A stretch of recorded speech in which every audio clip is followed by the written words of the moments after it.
Assalamualaikum warahmatullahi wabarakatuh.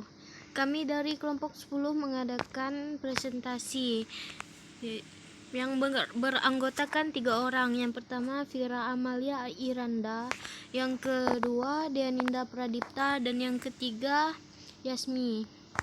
Di sini kami membawakan materi yang berjudul lafaz am. Pertama, pengertian dari am adalah suatu lafaz yang memperlihatkan suatu arti yang meliputi semua personal yang tak terbatas dengan jumlah tertentu. Beberapa ahli usul fikih mendefinisikan am di antaranya sebagai berikut. Yang pertama, Al-Ghazali. Am adalah suatu lafaz yang dari satu sisi memperlihatkan dua arti ataupun lebih. Sedangkan menurut Imam Al-Bazawi, am adalah lafaz yang meliputi semuanya yang sesuai untuk lafaz itu dengan satu kata. Kemudian kita masuk ke ciri-ciri lafaz am. Lafaz am mempunyai beberapa ciri-ciri yang secara hakiki diperuntukkan baginya, yakni sebagai berikut. Lafaz kulli artinya setiap atau tiap-tiap, dan jami artinya seluruhnya atau segalanya. Contohnya seperti kullu nafsin za'iqatul maut, artinya tiap yang berjiwa akan mati. Kemudian kata benda tunggal atau lafaz mufrad yang dimakrifkan dengan alif lam yang diperuntukkan untuk memakrifkan jenis. Contohnya wa halallahul bai'u wa haramar riba, artinya padahal Allah telah menghalalkan jual beli dan mengharamkan riba. Al-riba adalah kata benda yang dimakrifkan dengan alif lam. Kemudian kata jamak atau plural yang disertai alif dan lam di awalnya yang dipergunakan untuk memakrifatkan jenis dan bentuk jamak yang dimakrifatkan dengan ifdah seperti wal walidatu yurdi'na auladahunna haulina kamilaina, artinya para ibu hendaklah menyusukan anaknya selama 2 tahun penuh, yaitu bagi orang yang ingin menyempurnakan penyusuannya. Isim-isim syarat kata benda untuk mensyaratkan seperti kata ma, man, dan sebagainya. Misalnya wa man qutala mu'minan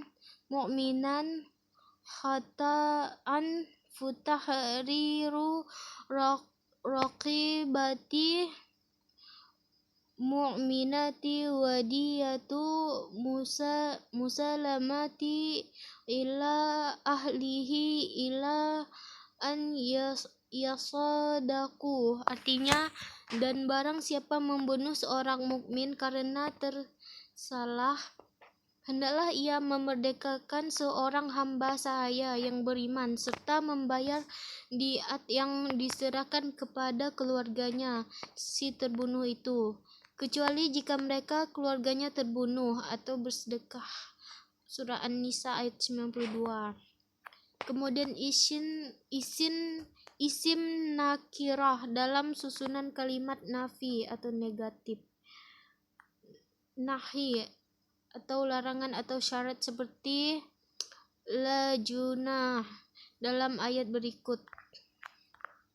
Wala junaha alaikum an tankihu huna iza ataitumuhuna ajurahuna, artinya dan tidak ada dosa atas kamu mengawini mereka apabila kamu bayar kepada mereka maharnya.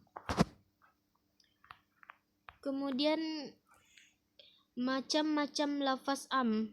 Berdasar terhadap nas telah diperoleh ketetapan bahwa lafaz umum am ada 3 macam, yaitu Pertama, lafaz am yang dimaksudkan keumumannya secara pasti, yaitu lafaz am yang disertai oleh qarinah yang menghilangkan kemungkinan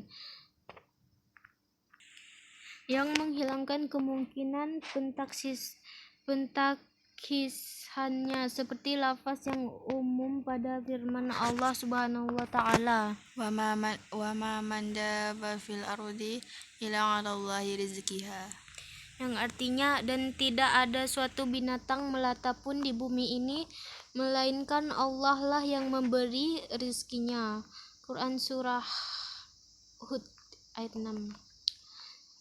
Kemudian lafaz yang umum yang dihendaki khususnya secara pasti, yakni lafaz umum yang disertai oleh qarinah yang menghilangkan keumumannya, dan menjelaskan bahwa yang dimaksud dari lafaz itu adalah sebagian satu-satunya, seperti firman Allah Subhanahu wa taala.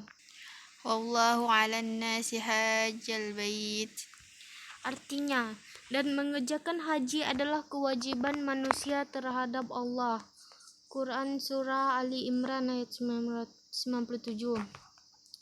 Selanjutnya, lafaz am atau umum yang ditaksin yaitu lafaz yang umum yang bersifat mutlak dan tidak ada qarinah yang menyertainya yang meniadakan kemungkinan pentaksisannya maupun qarinah yang menghilangkan dalalah umumnya.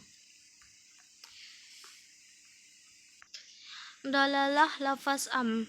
Para ulama sepakat bahwa lafaz am yang disertai qarinah atau indikasi yang menunjukkan penolakan adanya taksis adalah qat'i. Dalalah mereka pun sepakat bahwa lafaz am yang disertai qarinah yang menunjukkan bahwa yang dimaksudnya itu khusus mempunyai dalalah yang khusus pula. Yang menjadi perdebatan pendapat di sini ialah lafaz am yang mutlak tanpa disertai suatu qarinah yang menolak kemungkinan adanya takhsis, atau tetap berlaku umum yang mencakup satuannya. Menurut jumhur ulama Malikiyah, Syafi'iyah, dan Hanabilah, dalalah am adalah zani.